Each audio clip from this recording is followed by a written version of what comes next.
Welcome to easy academic solution. তো আশা করছি তোমরা সব অনেক ভালো আছো। তো আজকে কাছে আমরা আলোচনা করবো অষ্টম শ্রেণী বিজ্ঞান অনুসন্ধানী পাঠের পঞ্চম অধ্যায় উদ্ভিদের কোষ, টিস্যু ও তাদের বিশেষত্ব এই অধ্যায়টা নিয়ে। তো চলো আমরা শুরু করি। তো তোমরা যারা নতুন আছো এবং এখন যারা এই চ্যানেলটিকে সাবস্ক্রাইব করনি, অতি দ্রুত তোমরা সাবস্ক্রাইব করে না, কারণ এই তোমরা বিজ্ঞান, ইংলিশ, ডিজিটাল বিভক্তি সব কিছুর সমাধান খুব সহজেই পেয়ে যাবে। তো চলো আমরা দেখে নেই আমরা এখানে কী কী জানতে পারবো এই অধ্যায় শেষে। তো এই অধ্যায় শেষে আমরা মেনলি যে সকল বিষয় সম্পর্কে জানতে পারবো, দেখো উদ্ভিদের কোষ, টিস্যু, তাদের ধরন, তারপর উদ্ভিদের অঙ্গ প্রত্যঙ্গ এবং তাদের কাজ, উদ্ভিদের ব্যাপন, প্রচ্ছেদন, পরিবহন এবং উদ্ভিদ টিস্যু আপাতত তার ব্যবহার।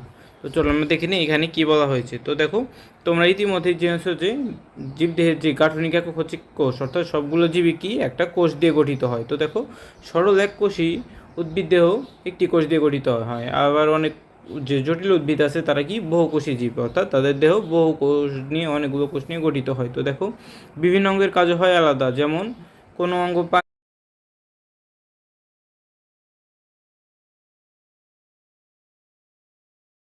পানি, খনিজ উপাদান পরিবহন করে, আবার উদ্ভিদের কি করে দৃঢ়তা প্রদান করে, আবার কোনো কোনো অঙ্গ কি করে উদ্ভিদের বৃদ্ধি ঘটাতে সাহায্য করে। যেহেতু একটি কোষের পক্ষে এককভাবে সব কাজ করা সম্ভব না, জন্য কি হয় একগুলো কোষ অর্থাৎ ভিন্ন ভিন্ন কোষ ভিন্ন ভিন্ন কাজ ভাগ করে নেয়।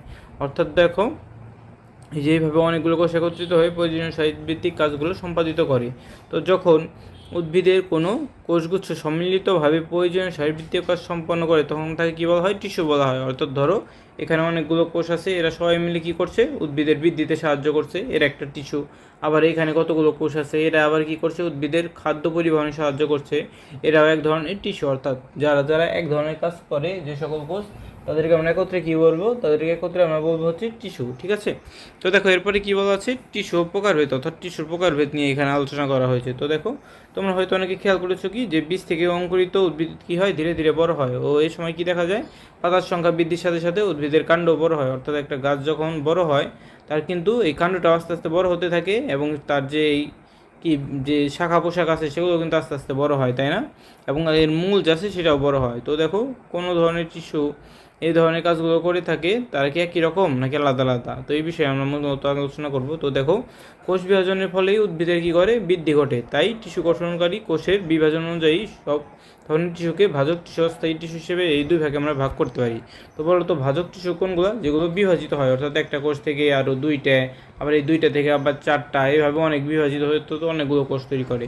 আর স্থায়ী টিস্যু কোনগুলো, যেগুলো একটা নির্দিষ্ট সময় পর বিভাজিত হয়ে থেমে যায়, অর্থাৎ এরা আর কি হয় না, পরবর্তীতে এরা আর বিভাজিত হয় না, যে সংখ্যা থাকে এদের সংখ্যা আর পরিবর্তিত হয় না, এদেরকে কী বলা হয়, স্থায়ী টিস্যু। তো এই সম্পর্কে মূলত আজকে আলোচনা করা হবে। তো দেখো ভাজক টিস্যু সম্পর্কে বলা হয়েছে প্রথমে।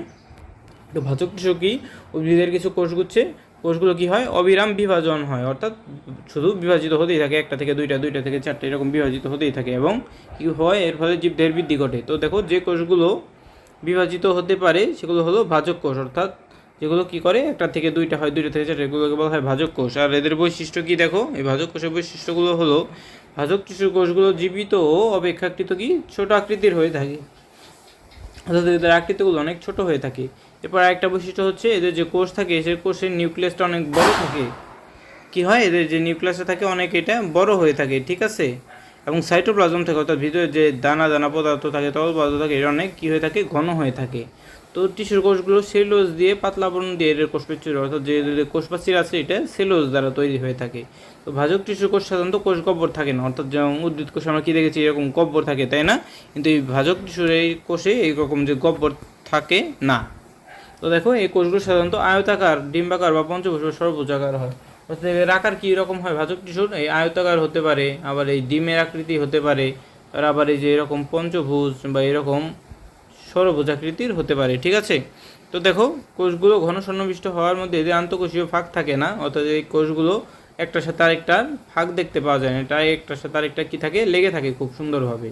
তো দেখো এই কোষে কোনো উপকার খাদ্য, ক্ষয়িত বস্তু, এগুলো পদার্থ, বর্জ্য পদার্থ থাকে না। তো দেখো এই কোষগুলোর কাজ সম্পর্কে কী বলা হয়েছে। তো ভাজক টিস্যু বিভাজনের মাধ্যমে কী হয়, উদ্ভিদের দৈর্ঘ্যে বৃদ্ধি পায়, উপস্থিত বৃদ্ধি হয়। তো ধরো একটা গাছ আছে, এরা কী করবে, এই ভাজক টিস্যুটা আস্তে আস্তে বিভাজিত হয়, এর ফলে উদ্ভিদের দৈর্ঘ্যটা বৃদ্ধি পায়, আবার পাশেও বিভাজিত হয়, এরপরে কী হয়, উদ্ভিদের পোস্ত আস্তে আস্তে বৃদ্ধি পায়।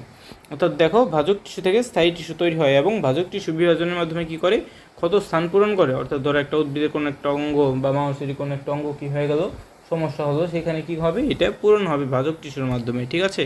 তো এর পরবর্তীতে কী বলা আছে দেখো, স্থায়ী টিস্যু সম্পর্কে বলা আছে। তো স্থায়ী টিস্যু সম্পর্কে দেখো কী বলা আছে, উদ্ভিদের ভাজক টিস্যু যখন পূর্ণাঙ্গভাবে গঠিত হয় এবং উদ্ভিদের নির্দিষ্ট স্থান স্থায়ীভাবে অবস্থান নেয়, পরবর্তীতে এরা কী করে না, বিভাজিত হয় না। এটাকে কী বলে, স্থায়ী টিস্যু। অর্থাৎ ধরো একটা টিস্যু বা কোষ অনেক সময় বিভাজিত হতে হতে অনেকগুলো আর প্রয়োজনীয় যেগুলো তৈরি করা দরকার ছিল ওরা তৈরি হয়ে গেল, কিন্তু এরপরে কী হবে, এরা আর বিভাজিত হবে না, এদের বিভাজনটা থেমে যাবে। এই সকল টিস্যুকে আমরা কী বলবো, স্থায়ী টিস্যু। তো স্থায়ী টিস্যু দেখো কতগুলো ভাগ আছে, যে এখানে দেখো দেওয়া আছে যে স্থায়ী টিস্যুর কতগুলো ভাগ এখানে দেওয়া আছে। তো স্থায়ী